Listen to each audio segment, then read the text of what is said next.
Chapter 661 Main Attraction by Hydesgrain. Jennifer nodded in approval about the profit the manager had earned, acknowledging his capabilities as she mumbled. But where did they get these unique techniques from?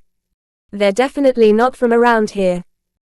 All of the techniques sold by Jason were unique and different in comparison to most techniques the three races in Lanro had seen, and a few specific individuals would be able to make use of the techniques that had been auctioned off. Some were born different than the norm, and they were highly likely to be able to reap many benefits from techniques that were different than those anyone else was practicing. Because of that, Jennifer had purchased 3 techniques, knowing that some of her cadets required techniques that were more suitable for them. They were variants, born with different cultivation veins than the usual ones, which made it more difficult for them to move specific parts of their body that were innately connected to different veins. As such, some humans born on mana faced difficulties coping with mana cultivation veins because their bodies had been accustomed to being highly physical, or wisdom-oriented. Mystic energy, also called mana, focused on the energy field, and its cultivation, in addition to elemental affinities that could be comprehended and awakened. The Tritons organization had more than enough techniques, but all of them were similar, and not like Jason's that were different in their essence. All 7 techniques had been compiled by different races, and each of them focused on the special trait of their own race, instead of the certain norms as it was the case with the Devas and Eos. They tried to construct every technique and make it usable for the manas, despite not knowing what exactly they had to pay attention to. Even if one of the cultivation veins within the manas were in most cases not activated, they were still affecting them indirectly. Thus, the techniques shared by the Devas and Eos were sometimes not as potent as they ought to be. What Jason had only found out recently was that a few techniques he sold off could also be used by individuals that cultivated with other energies than mana without being affected by unawakened cultivation veins. This was interesting, and also the reason why the final price for the 7 seemingly normal cultivation manuals was so high. 210 large-sized Ascendian rank cultivation stones, that's definitely not bad. Deducting the 20% fee, and the fact that he had already lent 100 cultivation stones from Jennifer, or to be precise the city lord, his profit decreased rapidly. Nevertheless, he would still have a total of more than 70 large-scaled Ascendian rank cultivation stones left if he were to include his own funds. That was more than he could have hoped for because he expected the average for the rather normal manuals to be at around 10 cultivation stones. Yet, in the end, with several larger families and clans betting, the prices for all techniques had skyrocketed, with a particular technique reaching the price of 55 large-sized Ascendian rank cultivation stones. When Jason had heard this for the first time, he was shocked, but Jennifer, who had purchased the technique, was extremely overjoyed, which was confusing. Just what is so special about that technique? Isn't it just a martial art technique that uses both the cultivated energy and life force? Initially, Jason had wanted to purchase and learn the martial art technique himself, but the downside of it had been too big to ignore. He never wanted to learn a technique that used up his life force because it was simply too risky. A single mistake could deprive him of his entire life force, ending in a disastrous situation. There were too many things he could make use of. Thus Jason didn't even think about it. At the same time, another problem was that most people considered it extremely difficult to replenish their life force. However, Jennifer's commentary made Jason believe that he might have been wrong, which attracted his interest as it was simply logical. Even if you don't like techniques that use life force, being able to defeat your opponent with a temporary improvement in your combat strength is nothing in comparison to being drained a little bit of life force. Furthermore, it's not difficult to replenish your life force, if you know how, and it's even less problematic for those that cultivate in the path of Prior. Nodding his head, Jason didn't say anything further. Instead, he silently watched the auction that continued without any issues. After comparing the assumed final price written inside the small book Jennifer had given him with the real final price, Jason couldn't help but look at Jennifer with gleaming eyes. As she had previously mentioned, Jennifer purchased all kinds of goods that were in high demand by other big families. At the same time, she played around with those that wanted to seek revenge by preventing her from purchasing certain items. Instead, Jennifer used the very same items as bait, making others purchase them for an excessive price as she backed off at the perfect timing. Amongst these baits were 2 of the exotic manuals he sold, which made Jason even wealthier than before. One of the manuals was a body refinement manual that could be used by both spiral and Marist cultivators. Jason had only found it out when the appraiser had evaluated his manuals. Because of that, he now had a huge fortune with which he could purchase other things, even after the price for the frozen lunarium was deducted. This made him happy, but on the other hand, Jason couldn't find anything suitable for his needs right now. Even after reading through the tome, he was unable to find something he truly needed because he had everything. Because of that, several hours had elapsed in which Artemis continued to nag him to give her the frozen lunarium, as she was desperate to consume it and didn't want to prevent wasting more time. However, Jason didn't even move a single inch. He was not even thinking about giving Artemis the frozen lunarium right now because they were within a room full of Lanro City's elite prodigies. There were even powerhouses from other cities who had paid a visit to the auction house just for today's event. As such, it was not feasible for him to allow Artemis to emerge in front of him, just to devour the frozen lunarium before disappearing once again, returning to the soul world. Thus, Artemis had to wait patiently, a thing she wasn't very good at. In the end, Jason was able to calm down Artemis, saying that it wouldn't take much longer, only to hear the beautiful auctioneer say something that confused him. "My dear guests, now that we've reached the climax of today's event, I would like to show all of you the main attraction and highlight of the auction that everyone has been eagerly waiting for." While the others exclaimed loudly, cheering happily, Jason was oblivious to the main attraction because it was not mentioned in the book Jennifer had given him. As such, he could only look at the stage, with confusion, which was noticed by Jennifer, who smiled lightly. The auction house's main attraction is different every time an event is held, and nobody knows what exactly the main attraction will be. Even my master doesn't know it, and she was only told that the main attraction would be extraordinary. That's probably also the reason for so many affluent individuals from other cities to come over to Lanro City today. Jason just nodded his head before his attention returned back to the stage, where a covered glass box was brought up. It was a big, long box, and the moment he used his emperor eyes to take a glimpse at what was hidden within the seemingly normal glass box, a heavy headache overcame him. "This concealment is tough," Jason immediately thought, realizing that even the glass box that held the main attraction was something he couldn't take lightly. This caused him to smile, which only increased after he forcefully broke through the glass box's concealment by inserting a tremendous amount of mana into his eyes as faint droplets of blood trickled out of them. That's interesting. Chapter 662, Spirit Kingdom. By Hydesgrain. With glowing, golden silverish eyes and crimson-colored blood trickling down his cheeks, Jason attracted some attention from the surrounding that saw his bright smile and heard him say, "That's interesting." This made most powerhouses understand that the seemingly weak mana had a special trait that allowed his eyes to see what lay behind the glass box. However, this was seemingly useless as the lid of the box was taken off the moment everything had been prepared.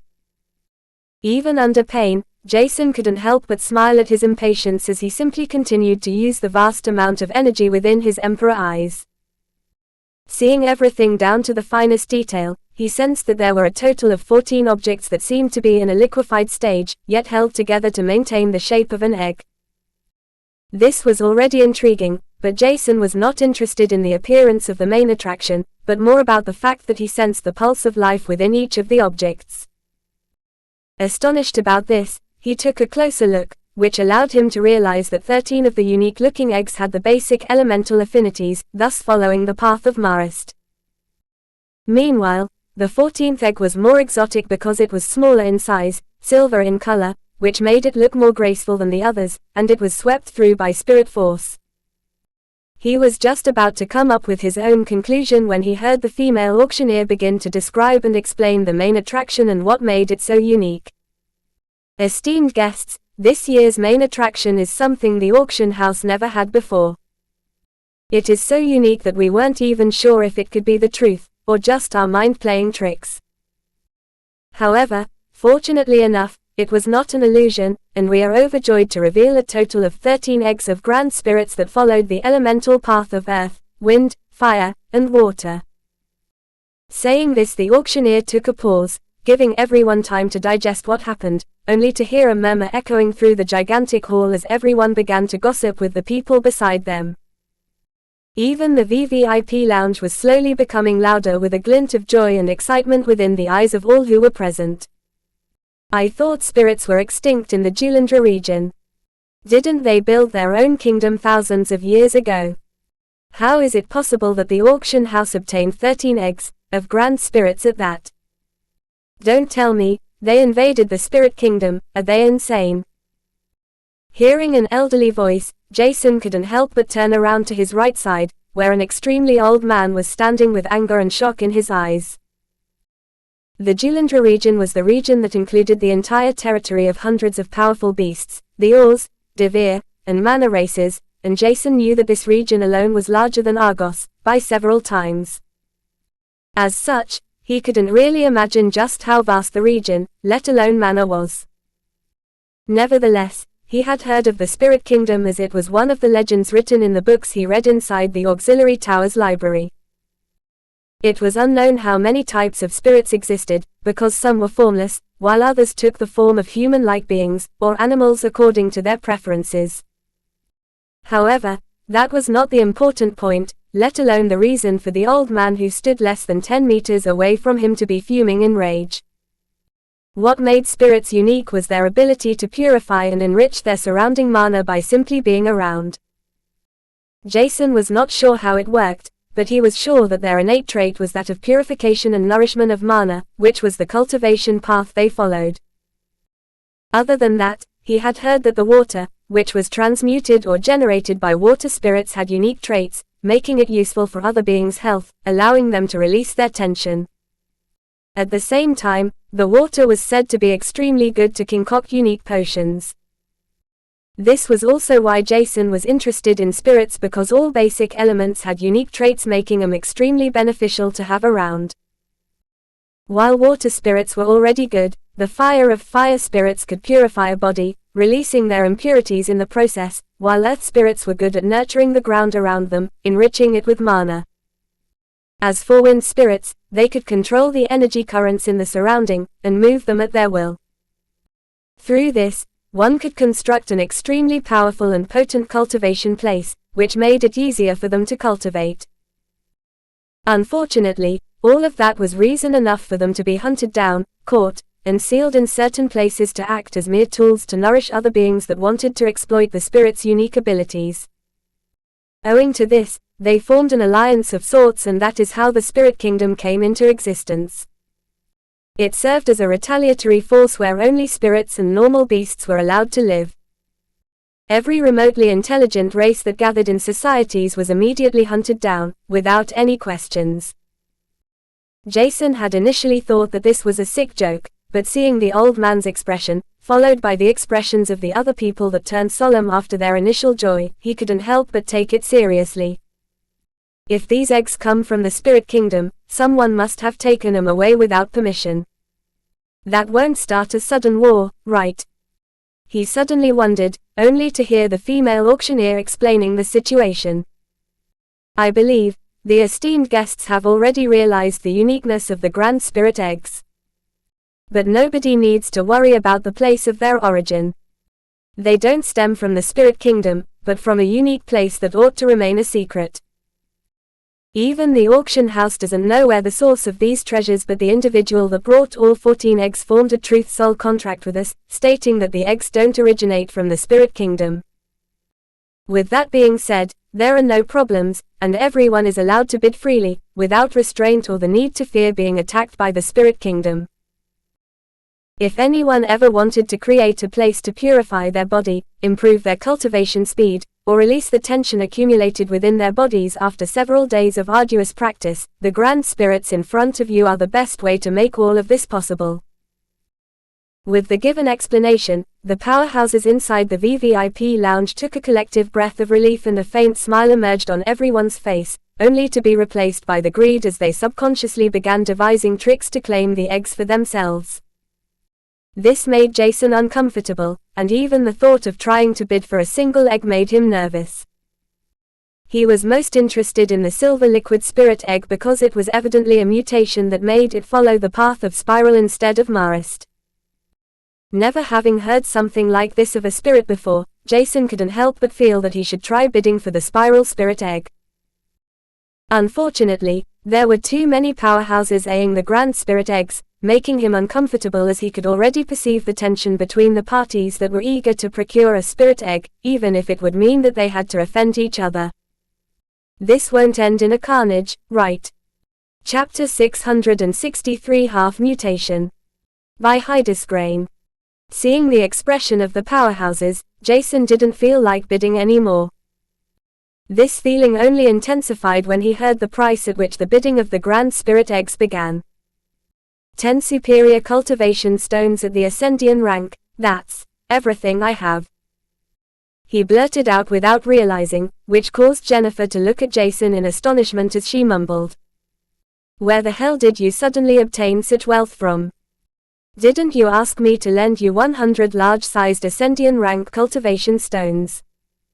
That's equal to just 1 superior cultivation stone. Jason barely heard this and turning his head, he smiled teasingly at her.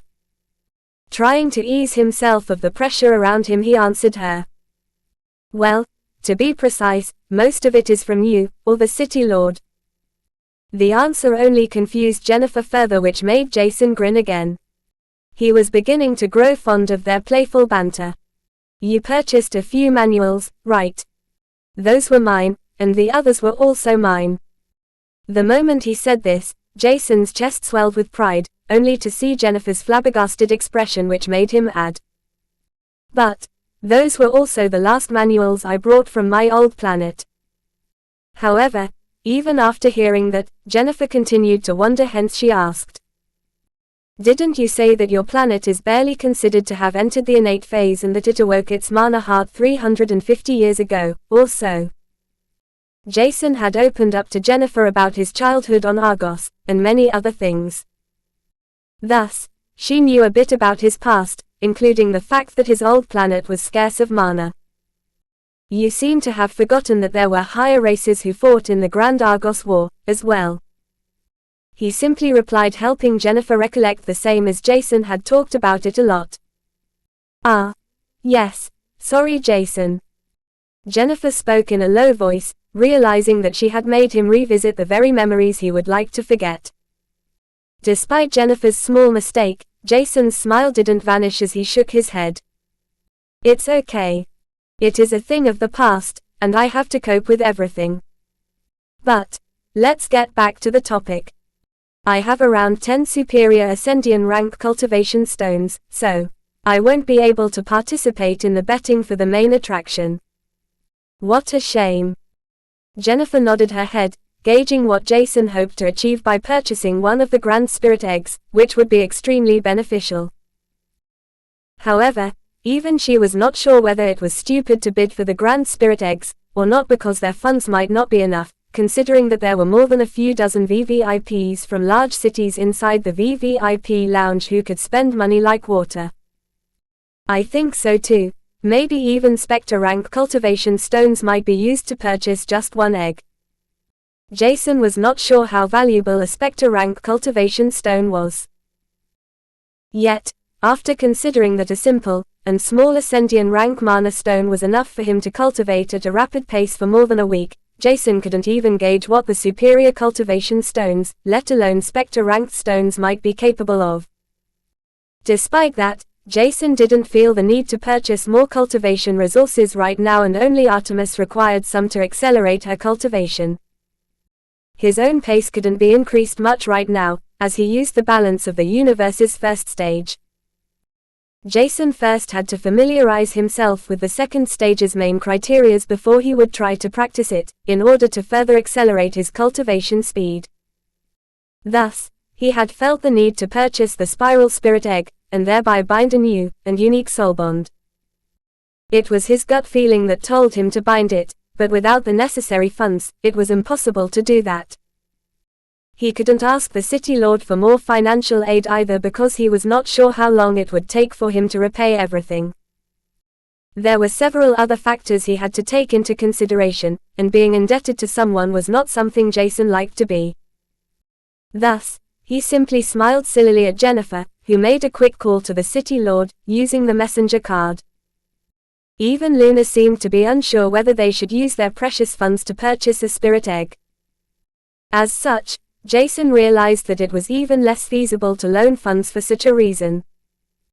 The auction had halted for a few minutes, giving everyone enough time to acquire more funds or make deals with other powerhouses to possibly purchase a spirit egg together, and share the benefits. Seeing this, Jason felt overwhelmed, only to suddenly hear an old woman's voice reverberating through the entire auction hall. "Miss Auctioneer, if I'm not mistaken, you mentioned 13 eggs before, but it seems that there are 14, would you explain the reason for this?" The 14th Grand Spirit Egg seems to be a mutation, or from a more advanced elemental spirit. At least, that's what I believed, but from the intel I acquired, there shouldn't be a silver spirit in the family of Grand Spirits. In the end, the question was something everyone had on their mind, but nobody had asked it out loud because they had been focusing on procuring funds or gossiping amongst each other. As such, the question had moved to the back burner, only to reappear now that it had been asked. The entire auction hall was filled with murmurs once again, and Jason suddenly tensed up, feeling that the following explanation might play into his hands. Even if he had already given up, deep in his heart, he hoped for a specific scenario to occur. It was selfish, but Jason couldn't care less about that right now. Clearing her throat, the female auctioneer couldn't help but smile forcibly, only to explain what had happened. According to the appraisal and several examinations the auction house colluded, the 14th Grand Spirit Egg is slightly unique. Because we hold our reputation dear, we won't lie to our esteemed guests. Initially, we planned to explain the heritage of the last egg after the other eggs had been auctioned off, but we should have come clean right from the beginning. I sincerely apologize for this. Bowing deeply, the beautiful auctioneer caused an excited chatter to break into the rows of ordinary people who participated in the auction. Never had they seen the auctioneer bowing down and apologizing, let alone for something that they found trivial. However, for the VVIPs, every single egg of Grand Spirits was very important. As such, it was only fitting that they wanted to know what was the issue in the last one. Thus, they awaited the auctioneer to explain what the problem was. In fact, the 14th Grand Spirit Egg has undergone a mutation, changing its mana veins into spiral cultivation veins. This may not seem like a problem, but everyone can see the spiral spirit egg's size. Maybe, some of you can even sense that the spirit force inside the egg is extremely weak. As such, we presume that the 14th Grand Spirit Egg underwent an adverse mutation that might cause further problems. The auction house can't guarantee anything, but after multiple examinations, we determined that it might be impossible for the spiral spirit egg to hatch, in the first place. Chapter 664 Falls by Hydesgrain. After the auctioneer said that the spiral spirit egg might as well not hatch, a wave of anger swept through the entire auction hall, with most powerhouses complaining about the insincerity of the auction house. Furious of being kept in the dark, several powerhouses released their cultivation strength of a specter as the old woman that had asked the question about the 14th Grand Spirit Egg ordered in a commanding tone. "Quiet down, trash." This would have caused another commotion, but the moment they sensed the energy currents of the old woman, even the other powerhouses quieted down. Jason had already perceived the existence of a few extremely old powerhouses that had accumulated their strength over a time span of thousands of years. Thus, he was not even astonished about the sheer energy currents that rippled through the auction hall. Yet, what caused him to raise his eyebrow was the fact that the old woman was standing next to a young Oz, who looked down at everything as if it didn't matter to him and everything was a waste of time. Comparing the old woman at the Spectre stage to the young man who was still at the Ascendian stage, Jason couldn't help but feel more curious about the young, seemingly nonchalant Oz. However, instead of staring at the young Oz, who had noticed that Jason's eyes were glued on him, Jason averted his attention back to the auctioneer. Yet, before the bidding could resume, an old man from the other side of the VVIP lounge suddenly asked, "Is that everything the auction house has to say about the spiral spirit egg, or is there more to know?" The auction house should reveal everything if they don't want to offend the big clans and families that specially came to attend today's event because they trust the reputation of Lanrose Auction House. Next to the old man, who was also a powerhouse at the Spectre stage, stood a young-looking girl, and Jason presumed her to be even younger than himself. This was already astonishing, but what made him lift his eyebrow once again was the fact that she was a human who had mana veins, instead of a spiral or prior cultivation vein as it was usually the case with manas. In the end, this meant that she was either a mutant just like people such as Rex or other cadets of the Tritons, or she was from a different planet, just like him. Yet, what caused Jason's Emperor eyes to gleam up was the fact that the young woman had already entered the peak of the Prisma stage.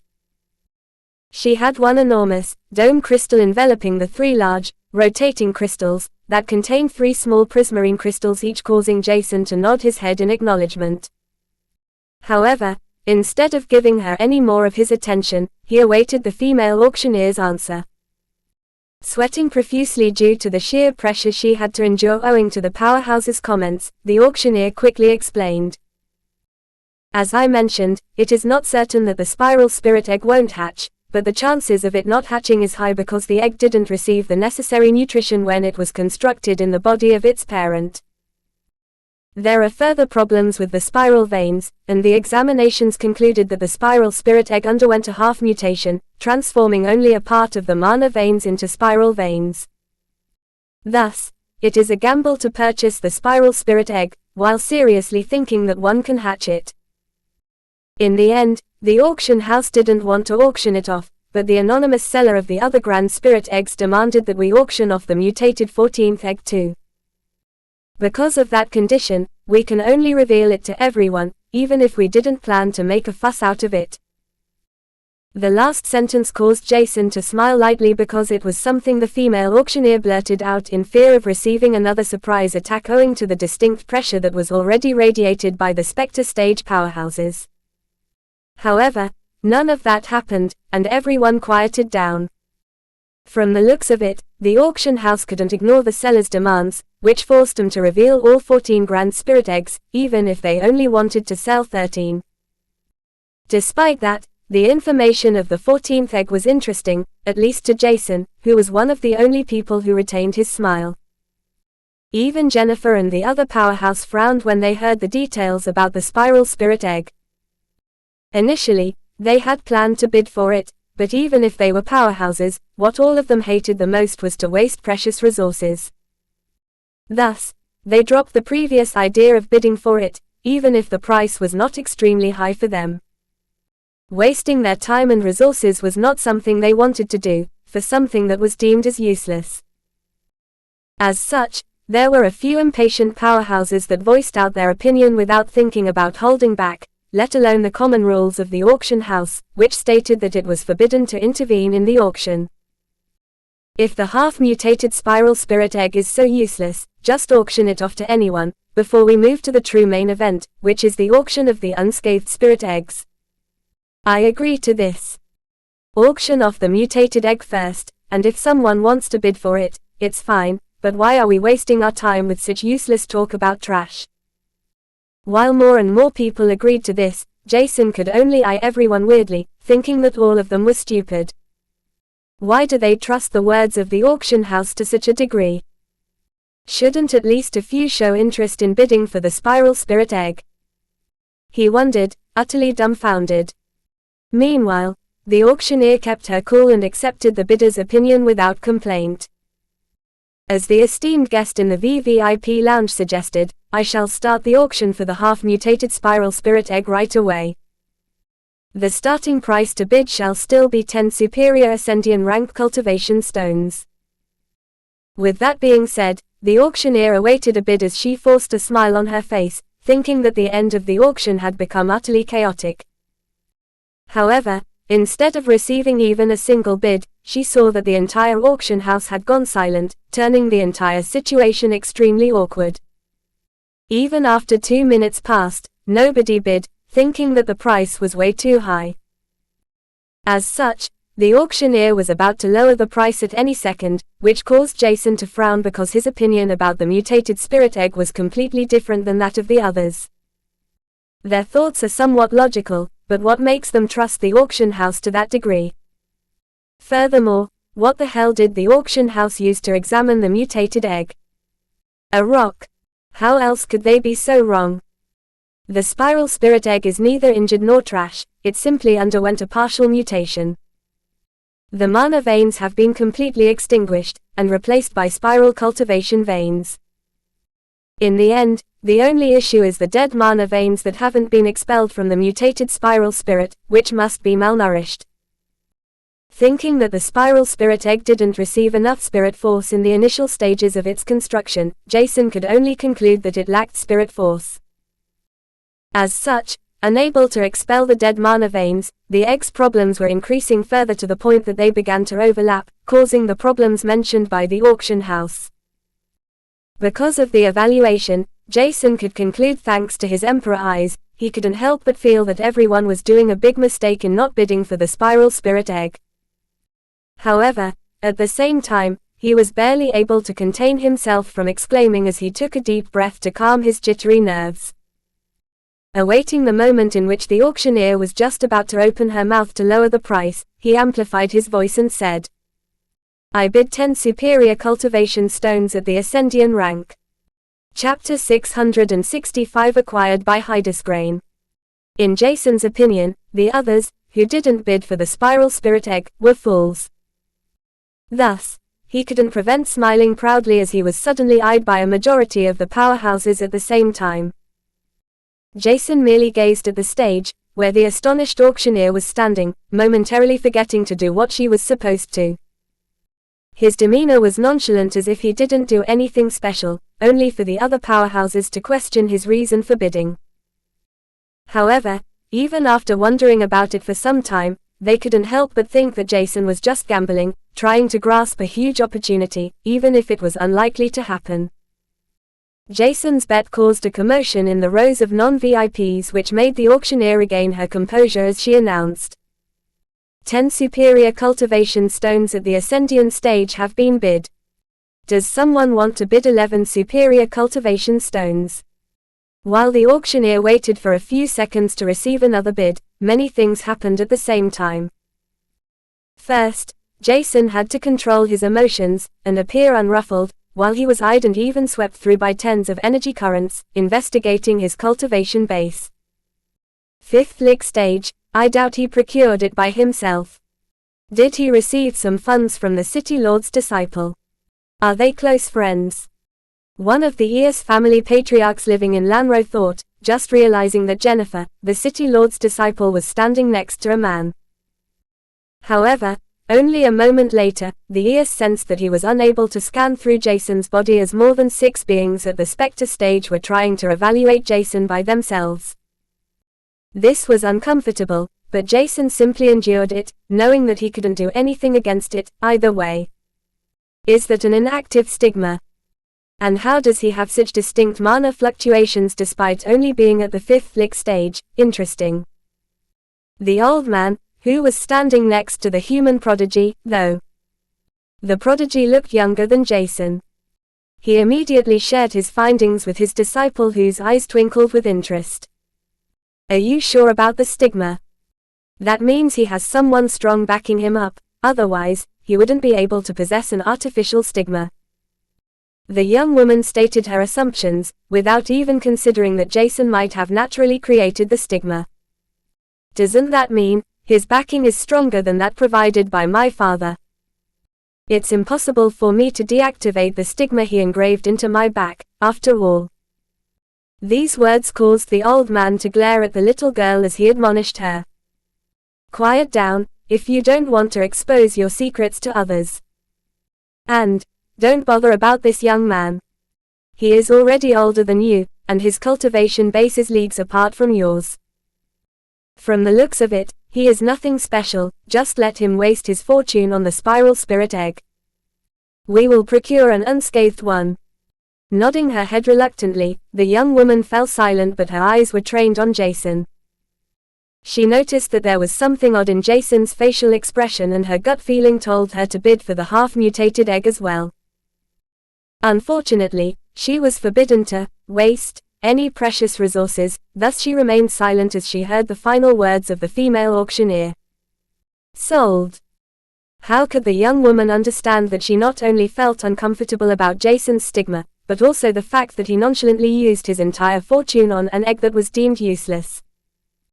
In fact, the young, seemingly calm Eos felt like he should have bid for the spiral spirit egg too, only to be forbidden to do anything, just like the young woman. Little did Jason know that he had only been a hair's breadth away from losing the spiral spirit egg, forever. Fortunately, this didn't happen, and he had successfully procured the egg. After he heard the auctioneer's words, Jason couldn't help but smile brightly, happy that nobody else bid for the spiral spirit egg. The sudden change in Jason's demeanor astonished everyone, and they couldn't help but label him a freak, or eye him with more interest. They were curious to know the reason behind him being so glad about having purchased the half-mutated egg. "Did I make a mistake? No. I shouldn't. He couldn't have sensed something we haven't, right?" The old woman suddenly asked herself, only to shake her head, rejecting this possibility, before throwing a faint glimpse towards her disciple, the young Eos, who looked at her as if he wanted to say, "I told you." Seeing how happy Jason was with his purchase, Jennifer couldn't help but look at him with a mixture of confusion and interest. She wanted to know why he had purchased the spiral spirit egg too, and if Jason had been able to see something owing to his eyes trait. Despite that, she would have to wait for some time because the 13 grand spirit eggs were now about to be auctioned off. Jason had to wait until the entire event ended before he would receive his purchase, which was different from the frozen lunarium Jennifer had bought before the auction had started. Thus, after he calmed down, Jason focused on the auction, trying to figure out how great his purchase was. Comparing what the others would bid for the grand spirit eggs to what he had paid, Jason was bound to be happy because he heard dozens of voices issuing bids the moment the auctioneer had opened the bidding for the first egg. It was completely different from the bidding of the spiral spirit egg, but this was exactly why Jason was confused. He never expected that nobody would bid for the spiral spirit egg because he assumed that even the mutated form should have its worth. Nevertheless, Jason wouldn't complain about it. Instead, he was thankful for their generosity of not bidding for the spiral spirit egg. In the end, some might have wanted to bid for the egg, but instead of wasting their resources, they were ready to use the 10 superior Ascendian rank cultivation stones, which they had saved from not purchasing the half-mutated egg, to raise the bidding amount of the other eggs. However, what Jason didn't expect to happen only a few moments after the bidding of the first grand spirit egg began was someone raising the bid to an extraordinary level. 1,000 superior cultivation stones at the Ascendian rank. A moment before, the bidding price had just reached 100, but now it increased tenfold with a single bid, causing a commotion within the rows of non-VIPs. At the same time, the other VVIPs turned their heads towards the old woman who made the bid, glaring at her for a moment before returning their attention back to the stage. Suddenly a second voice rang out, shocking the non-VIPs even more. 1,500 superior cultivation stones at the Ascendian rank. Jason's eyes widened at this bid, but the old man, who stood next to the young prodigious woman he had seen earlier, didn't seem to be bothered about the price he had just voiced out. Despite the price Jason found to be already astronomical, the bidding continued, and only now did he truly find out that it was his pure stroke of luck that awarded him the chance to acquire the spiral spirit egg. However, the powerhouse's interest was simply somewhere else, trained on the grand spirit eggs that were unscathed. Chapter 666 Obstacles by Hydesgrain. Not believing his eyes, Jason looked at Jennifer in doubt, questioning himself if his ears were ringing. The auction had just ended with the 13th Grand Spirit egg, and not a single one was auctioned off below 10,000 superior cultivation stones at the Ascendian stage. This fortune was enough to nurture hundreds of people, and it was barely the minimum amount spent for one of the Grand Spirit eggs. Most of them were sold for an even higher price, which caused Jason to be even more confused about everything that had happened. Why did nobody bid for the half-mutated Spiral Spirit egg? He blurted out, not sure what he had expected to happen. In the end, the 13 Grand Spirit eggs had been 1,000 times more expensive than the one Spiral Spirit egg he had purchased, which showed that the powerhouses had more than enough resources to purchase it. It was only when Jennifer explained the situation that he understood it to a certain extent. Jason, there is a big difference between an investment with a fixed return rate and an investment into something that is bound to cost a fortune without knowing whether it is a treasure or simply trash. While your Spiral Spirit egg has many issues, it was already examined beforehand, and even the auction house didn't bother about it at all. As such, it is almost certain that the chance to find a solution to solve the egg's problems will be slim. To put it simply, you will have to invest a fortune to have it examined again and procure information about the Spiral Spirit egg's issues before you start searching for a suitable solution. This investment is not worth it, and everything combined might even be more expensive than what the other 13 Grand Spirit eggs were priced at. As for the unscathed and normal Grand Spirit eggs, they can be hatched and sealed within a specific environment with the right tools, changing the surrounding area completely so as to provide them nourishment. It might cost a small fortune to construct everything that will be close to perfect and efficient enough to use properly, but the long-term return is terrifyingly high once the preparations have been completed. Thus, you will certainly get something in return, and it's worth more than the wealth that was initially invested to purchase them. In the end, it will only need a few years, or more likely decades, to make up for the total costs of everything you invested. However, after that, you will only receive profit from the spirits, which is the reason for them to be auctioned off that high, in comparison to the Spiral Spirit egg you've purchased. Jennifer's tone was serious, and at the end, she even sounded as if she wanted to lecture him. Despite that, Jason just nodded his head, understanding that it would be quite difficult to figure out that it were the dead mana veins that clogged up the spiral cultivation veins in a complex manner. This was essentially the reason for the auction house to call the Spiral Spirit egg a half-mutation, and his fortune. They were assuming that the dead mana veins were in fact an unmutated part of the spirit's cultivation veins, which would cripple it permanently. Other than that, there was also the fact that nobody would know how to expel the dead mana veins without damaging the Spiral Spirit egg. At least, Jason assumed that nobody would know, or be competent enough of doing something like this, because a single mistake could damage the spiral cultivation veins that were clogged up. In order to achieve what he wanted to make possible, eyes like his were required in addition to a special means to expel the dead mana veins. As such, Jason had many advantages because he met one of the requirements while he had already crafted a plan for the second one. Solaris was his final solution to expel the dead mana veins, just like it expelled impurities from the ores he forged. Jason knew that he had to tweak a little bit on the way he would have to use Solaris because he didn't want to hurt the Spiral Spirit egg, let alone injure it severely. Thus, Jason planned to bind it to his soul, allowing him to feel his Spiral Spirit egg's pain. Through this, he wouldn't have to rely on his instincts, but could clearly figure out when Solaris flame was too strong, and when he could increase the temperature in order to reach the necessary heat to unclog the veins while not damaging the egg. With that in mind, Jason eagerly awaited the moment at which he would finally lay his hands on the Spiral Spirit egg, only to realize that he and Jennifer were still waiting inside the VVIP lounge with a few more powerhouses. Looking around, he noticed that the remaining powerhouses had successfully won bids for something.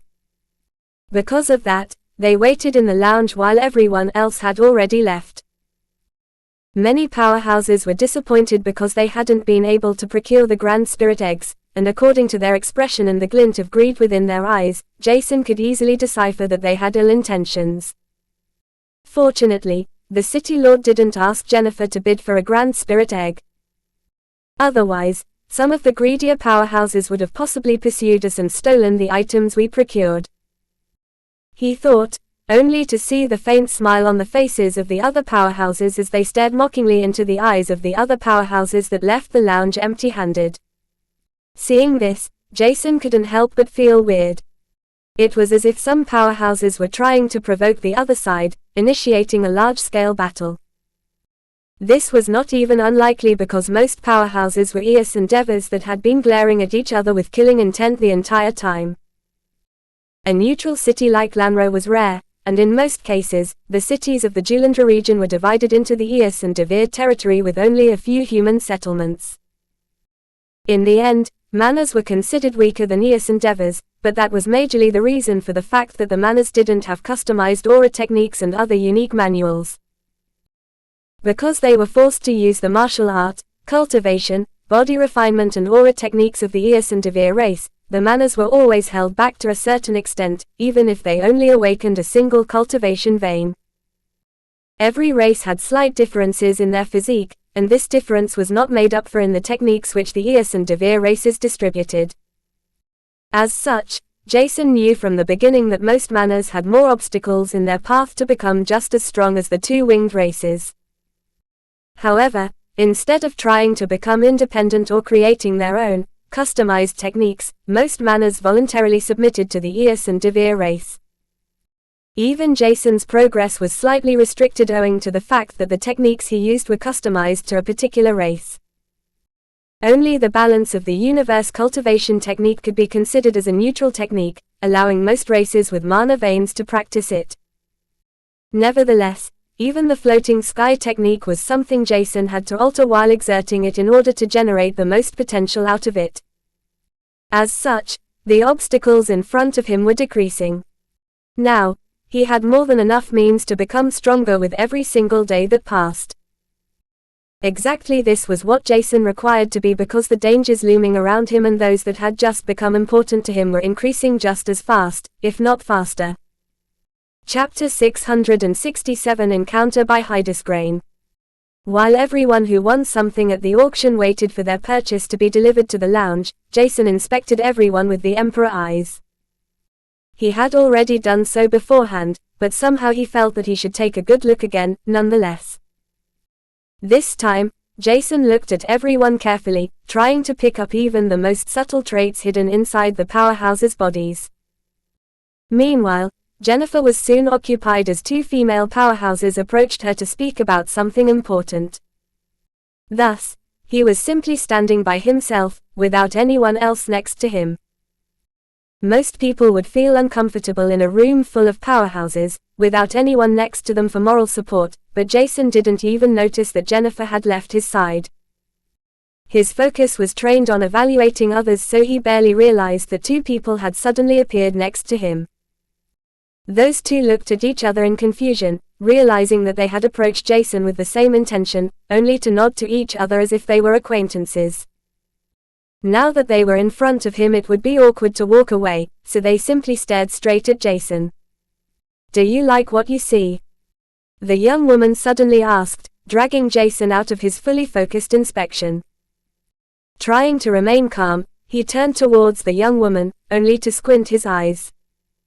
"Do I know her? I don't think so." Seeing his confused expression, the calm woman answered his unspoken question. "I'm Miranda Perrin, and I asked if you like what you are seeing." He had already heard her correctly the first time she had asked this question, but Jason was not sure what he was supposed to answer. She could mean multiple things, such as the fact that his eyes were unique. However, instead of going that way, he shrugged his shoulders and asked her in a clear voice. "Yes, I do. But why are you asking?" When Miranda had asked him this question, his eyes had automatically flitted in Jennifer's direction and the two female powerhouses she was talking to. With Jennifer's back facing him, Jason decided to answer the foolish question in the exact same way. Miranda didn't expect such an answer because she wanted to hint at Jason's golden eyes that glowed brightly. Unfortunately, her plan backfired, and it caused even the young Eos, who was standing opposite her, to laugh out loud. His nonchalant expression soured, and when he had regained his composure, the young Eos turned towards Jason as he introduced himself. "My name is Leonard, nice meeting you." Extending his hand, Jason didn't think long before he shook it, which was frowned at by both Miranda and Leo. "Nice meeting you, Leo, my name is Jason Stella." After the brief introduction, he wanted to let go of Leo's hand, only to sense that the young Eos was still holding his hand in a firm grasp. This caused him to look at Leo, whose expressions changed in an instant. In a low-key voice, he heard Leo growl at him. "How dare you touch my hand with your filthy hands?" When Jason heard this, he almost instinctively shouted, "You are the one holding me." But he remained silent, thinking that he might have done something stupid. The sudden change in Leo's demeanor and expression caused Jason to raise his right eyebrow, making him wonder what was going on as a sudden transmitted thought emerged in his mind. "If you didn't know, Leo is a noble of the Eos race. You were supposed to kiss his hand, not shake it. Well, he is a little bit difficult, and he thinks manners are unworthy of him, even the prodigies. Either endure the treatment or if you are special, prove it to him. In that case, he will probably accept the handshake because it was made between equal parties." The voice transmission came from Miranda, and Jason could only look at her in confusion as he sensed how Leo was increasing the pressure around his arm as if he wanted to break it. From the looks of it, Leo wanted to make him suffer by slowly increasing the pressure on his hand, squashing it as a final result. This wouldn't be a problem for a being at the Ascendian stage to do to Jason, a mere existence at the mid-ranks of the Lick stage. Because of that, he followed Miranda's advice and quickly revealed his Celestia aura in order to show that he was not a common human. Yet, just at that moment, he got a glimpse of Leo's eyes, which caused Jason to halt. He simply stared at him for a moment, to be sure if his mind was playing tricks with him as he thought. "You are just trying to intimidate me right now. Just because I look weak, are you serious?" When Jason realized what Leo was doing, he averted his gaze and staring straight into Miranda's eyes, only to see that she was not worried at all. Rather, a tinge of excitement could be seen within her eyes, which was similar to Leo's. This made it clear that they were working together. Do they think I'm a pushover, or are they expecting to find out that the exact opposite is the case? There were certain things Jason hated, and amongst the most loathed were two particular behaviors of powerhouses or prodigies. The first thing he hated was to see the strong treat their subordinates, and weak citizens as if they were mere tools, devoid of self-worth, free will, or permission to do anything except the things the powerhouses allowed them to do. As for the second behavior he loathed, it was simple, yet something Jason had witnessed way too often on Argos. It was to be treated as a pushover and be played around by the strong that had backings and great talent, thinking that they could do however they pleased just because of their uniqueness. Both might sound similar, but there was a specific difference in them, able to be figured out by everyone, who understood what small detail it was to be enslaved and to have a better starting point than others. During the last few months, his life had been easy without anyone trying to suppress him, and he had almost forgotten how it felt to be played around by others. However, experiencing how it was to be on the weaker side once again, Jason's entire being retaliated, rejecting the act of the two prodigies in front of him. Recalling the humiliating scenes on Argos where he had been forced to step back, to submit to others, where his family and friends had been forced into enslavement just because they had yet to be nurtured into powerhouses, anger surged up from the depths of his conscience as his eyes turned ice cold. Staring straight into Leo's eyes, who maintained his steady gaze, Jason didn't even do much as he spoke in a seemingly quiet, yet authoritative tone. "Let go." The moment Jason said this, the seals within the depth of his conscience shrieked, trying to break out, to be unleashed, and give Jason enough strength, allowing him to overpower the foe he was facing. Tremendous energy waves surged through Jason as one of the minor seals that had already sustained cracks from previous encounters broke apart. It was only then that Miranda noticed something which caused her eyes to widen as she shouted, "Wait, stop." However, it was already too late because Jason just released his entire Celestia aura at once, filling the entire lounge, as a bright golden light permeated through it while the outline of his pupils turned crimson in anger. Never, ever would he allow someone else to play around with him just because they were stronger. The period in which he had accepted this had long since passed, and shall never return. Chapter 668 Prince by Hydesgrain. With one minor seal unleashed, Jason felt a sudden surge of energy spreading through his body. At the same time, faint traces of the chaos attribute that had been used to maintain the seal were released. Jason didn't even notice this, and with his eyes boring down on Leo he repeated his words once again, extremely slowly. Let go. Leo hadn't been impressed on hearing Jason the first time, but looking into his eyes for the second time, his behavior changed completely. Fuck. He swore under his breath as he felt multiple things happening at the same time. Jason didn't hold back at all as he released his Celestia aura to the highest possible extent he could right now. In addition to that, his stigma was glowing in a bright golden light as it was fully released too, only for a second one to manifest out of nowhere. Unbeknownst to Jason, Petri had entered his mana core, fusing with him, amplifying the already existing stigma and the curses that were just about to be unleashed. Other than that, Petri restrained himself because it was already more than enough for what he wanted to achieve.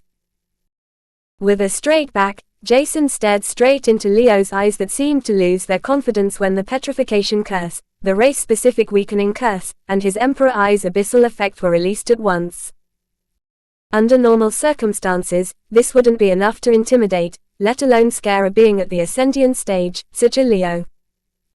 However, right now, Jason's curses were amplified, and the abyssal effect he had released was swept through with the chaos attribute that had been unleashed when the minor seal broke apart.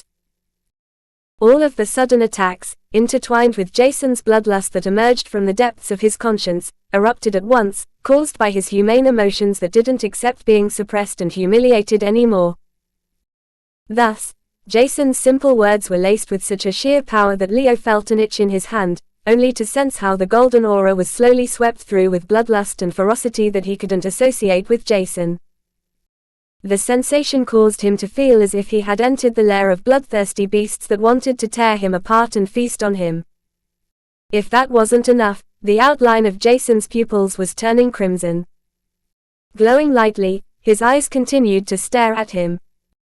Leo had been distracted for a mere fraction of a second, only to be drawn into Jason's abyssal effect that was enhanced by the other curses, the two fully unleashed stigmas, his ferocious aura, and most importantly, the last traces of the released chaos attribute. Despite the vast difference in their cultivation base, Leo felt how his mind was slowly enveloped by the devastating power of the chaos attribute which penetrated his defenses. Through this, the remaining attack force would have advanced further the moment the defenses were shattered, but before that could happen Leo instinctively let go of Jason's hand as he retreated several steps. His eyes widened, realizing that he had just been overwhelmed by a being that was merely at the mid-ranks of the Lich stage.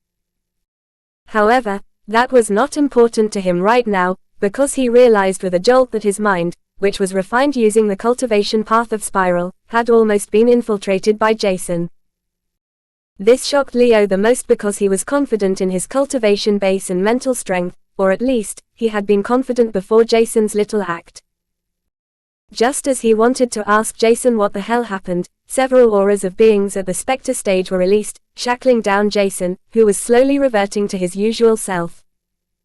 In the end, his encounter with Leo merely lasted for a few seconds, yet, those seconds were important for Jason owing to multiple factors. He didn't want to back off against someone just because they were stronger, thinking that they could toy around with him. By letting Leo catch a faint glimpse of what he truly could do if he wanted to, Jason showed that he was not to be taken lightly, turning it into a warning-come lesson for the others. With this example, he could clearly show that even beings at the Ascendian stage would back off against him. Jason knew that he had been fortunate with a surprise attack on the consciousness of Leo, but at the same time, he was also aware of the fact that all of his remaining energy, except one minor seal, had been fully released. The chaos attribute had been fully used up, and it would already be a wonder if he could intimidate a being at the mid-prisma stage now. Almost everything, or rather the majority of his small face-off was due to the chaos attribute, and Jason was aware of this. This was also the reason why he went all in, only to realize that his anger was much more intense than he expected. Only a few years ago, he had been of the opinion that pride was something useless, but the pride and confidence he had painstakingly built up in recent years were exactly the cause of this anger. Otherwise, he wouldn't feel that enraged if someone else were to try playing tricks with him. In the end, Jason assumed that Leo and Miranda didn't really plan anything bad, otherwise, Leo would have broken his arm the moment he came in touch with him. Jason was sure that Leo wouldn't have been punished, but rather he himself would be punished for mistreating a noble. At least, that was what he assumed of the place he was in and the races he had encountered until now. Even after having been shackled down by the aura of multiple Spectre stage powerhouses, Jason's mind worked relentlessly. Petri was still occupying his mana core, but they weren't fused anymore. Furthermore, Jason had retracted his entire aura in addition to cancelling the released curses and abyssal effect. Thus, from the short moment Leo thought that Jason had turned into an existence that was as strong as his father, the young man with golden eyes returned to being an ordinary youth just a moment later. Due to this, Leo almost doubted his sanity, thinking that he had been caught in an illusion. However, before this doubt could grow, Leo realized that the situation had become much more serious than he could have expected. His master suddenly appeared next to him, taking a look at Leo, only to turn around to Jason a moment later with anger gleaming in her eyes.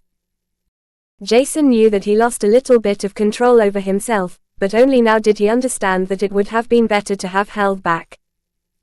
Sometimes it made sense to flaunt his prowess, and put annoying people in their place, but in other situations, one should rather refrain from doing something stupid. How dare you try to attack my disciple, the 21st prince of the Eos race?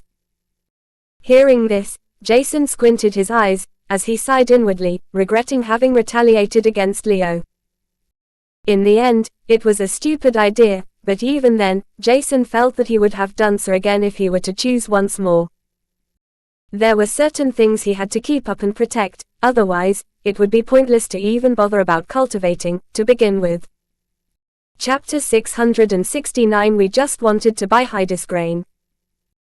A moment after the old woman had revealed Leo's identity, the old man, Jason had seen standing next to Miranda earlier, appeared next to the old woman with a similarly angry expression. However, his gaze was not focused on Jason, but it looked like he was eyeing Miranda, who bit her lower lip the moment she noticed her master's stare. Through this, Jason realized that similar situations to this had already happened in the past. As such, Jason wanted to clarify that he didn't have the intention to attack anyone. Instead, he just wanted to free his hand from Leo's overbearing grasp. Unfortunately, he couldn't even speak owing to the powerhouse's suppression that weighed him down. Furthermore, who would bother about his reasoning, if he had offended a prince of an entire race? Thus, he couldn't even rely on Jennifer, who was looking at him in confusion. Can't he even take care of himself for a few minutes? At the same time, she was intrigued about the weird pressure she had felt coming from Jason's direction the moment he had released his curses and the abyssal effect, amplified with every possible means he had up his sleeves. The chaos attribute was something she hadn't sensed from him before. Because of that, she couldn't help but stare at Jason with even more interest than before. Maintaining her cool was something she had learned early in her life. Even now, Jennifer was still learning more about certain situations in which she had to hold back, to refrain herself from doing something stupid. In her past, she had witnessed how double-awakened manners were executed because either the Eos or the Devere race had labeled them as spies for the other side, even if they had no evidence. There was one time, she had wanted to rescue those that were on the death list without any fault of theirs and just because someone said something wrong. If something like this were to happen in Lanro, Luna would simply intervene, just as she did when Jennifer had almost been captured and killed by the guards of those who paid attention to the people on the death list. Unfortunately, Lanro, the neutral city, was only one of a few cities in the large cluster of Eos and Devere cities that did horrible things to the human children who awakened the wrong cultivation veins. There were also human cities, but they were in the minority. Some of them were even on the verge of being conquered, and there were only a few cities that were able to protect every single citizen. In the end, despite being a powerhouse, Luna had been appointed as the city lord, owing to the consensus of the three races living within it. Initially, she didn't want to accept this position, but despite the severe restrictions, Luna had realized that there were certain advantages of being a city lord. She was more than strong enough for this position and could protect everyone. Furthermore, she gained more benefits as a city lord than disadvantages, even if it constrained her from leaving Lanro for longer periods. Otherwise, not only the Eos and Devers were likely to intervene in the governmental affairs in an attempt to decrease the Manor's power and that of their arch-enemy, but another problem were the powerful beasts that roamed through the surrounding areas. There were several things Jason didn't know yet, but the larger the territory of a beast, the more weaker beasts could live in that area. With that in mind, beasts at the Spectre stage would demand a tribute in form of precious treasures and cultivation resources from every beast that wanted to live longer in a specific area. In exchange, they were allowed to reside in their territory, and use the natural resources. In the end, Luna had her own plan for the future, and to make use of this, she had grabbed the opportunity to become City Lord, a long time ago.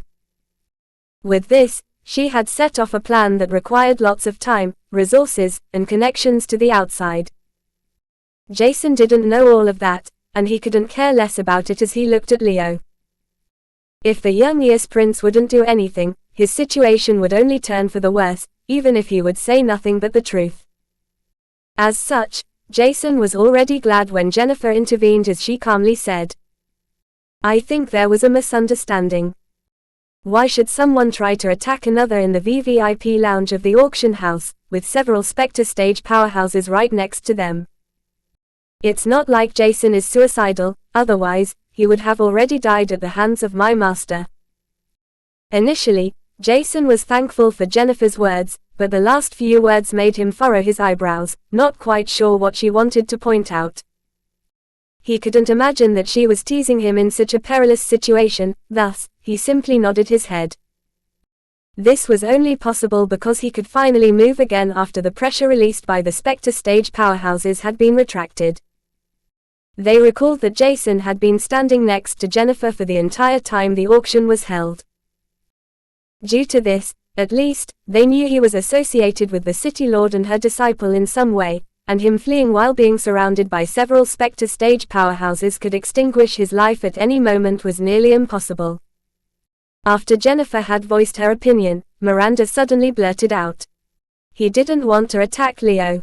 It really is a misunderstanding." Miranda couldn't believe how the situation could have escalated to such an extent.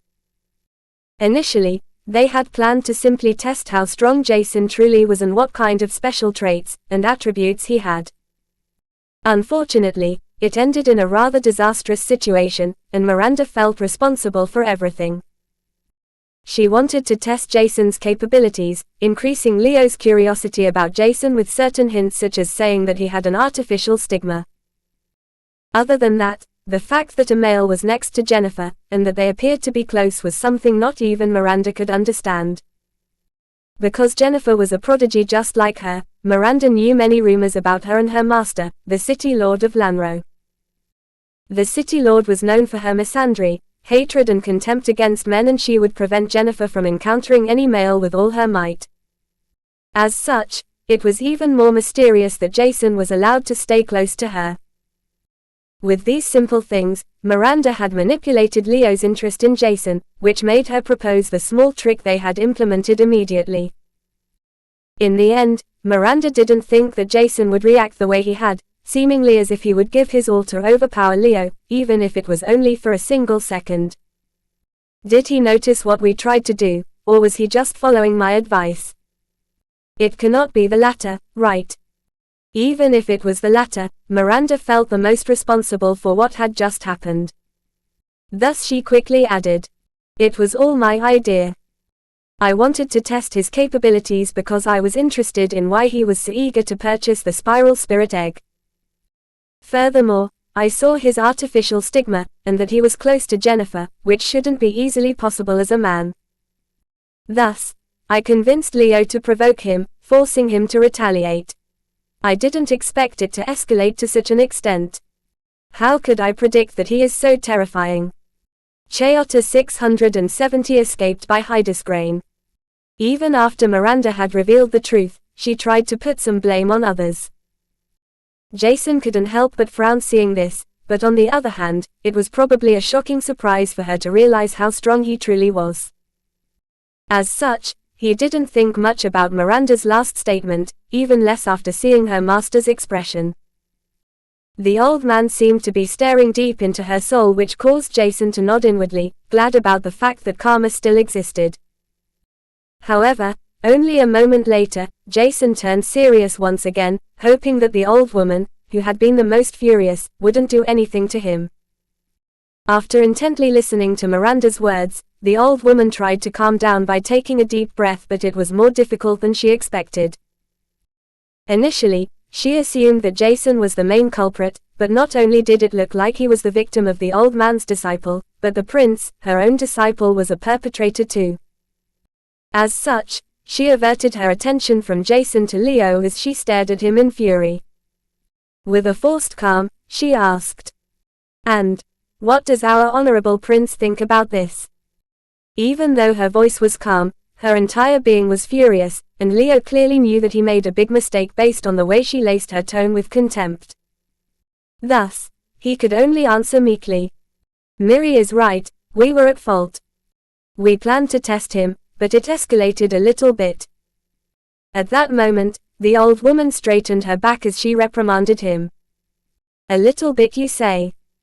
As if it wouldn't be enough if you were to tarnish your own reputation, you do know what you did might have offended the auction house's higher-ups.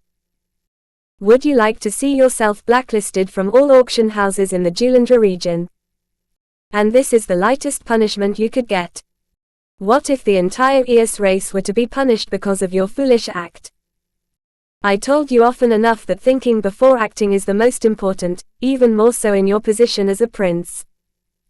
Quieting down, Leo couldn't even think about saying anything that could be counted as throwing a fit against his master. He knew that he made a mistake, and it was not like he didn't realize it before his master began scolding him either. In the end, Leo had simply underestimated Jason, thinking that everything would be fine with a little trick that forced the young golden-eyed man to expose some of his strength. Small conflicts happen every now and then. Thus, even a little brawl between two youngsters was nothing odd. However, the situation quickly escalated, and even Spectre stage powerhouses intervened. While the others were being lectured, Jason quietly retreated, approaching Jennifer, who looked at him with a small grin. "Ms. Jennifer, is there an issue?" he thus asked, noticeably exaggerating the tone of his voice and the way he used formalities. At the same time, Jason was rubbing his hand that had slightly turned blue due to Leo's firm grip. Manifesting a small flame within the injured hand, he got rid of the ache as the flame's soothing effect dispersed the pain he felt to a certain extent. When Jennifer heard Jason's playful tone, she knew that he was fine.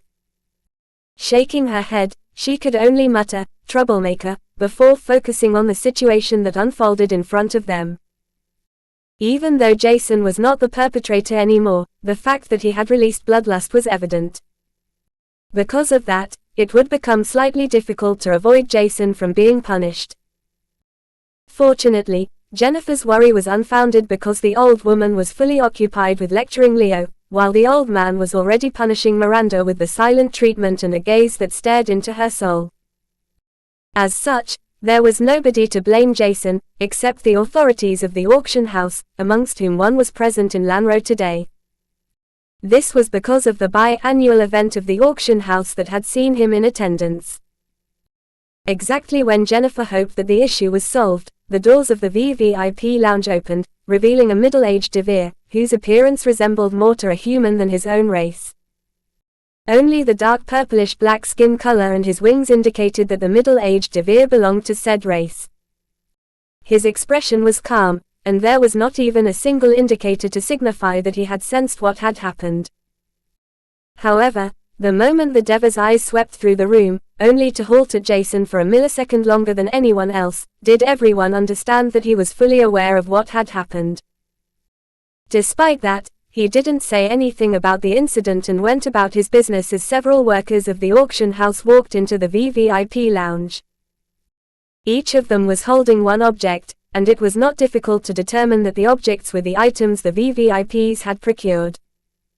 Thus, trying to distract himself from the worry of the middle-aged Devere commenting on the incident, Jason used his Emperor eyes. Within a few seconds, he had already located a young man, who was holding the spiral spirit egg.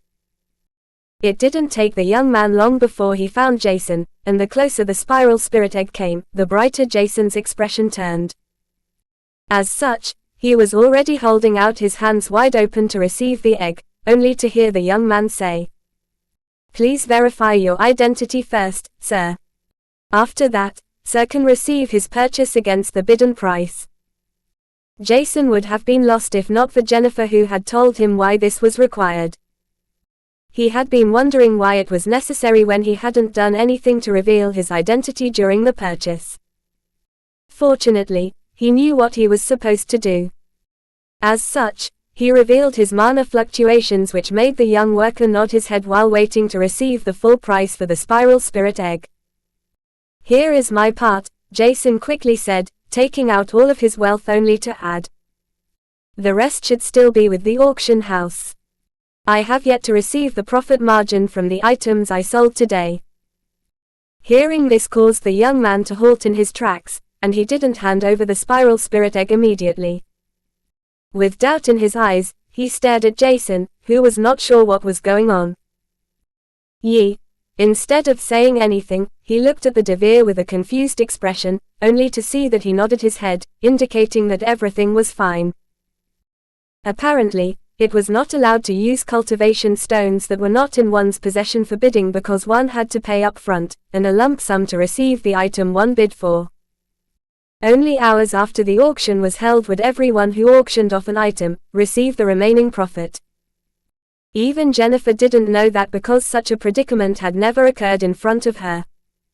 But that was only the case as she had enough funds with her. Because of that, Jason was confused why the young man hesitated, thinking that he should know about the small fortune he had yet to gain. However, after being handed the spiral spirit egg, he immediately forgot the confusion, and even the incident that had happened became less significant in his mind. Finally, Jason thought as he looked at the egg, oblivious to what today's incident had caused and whose interest he had attracted.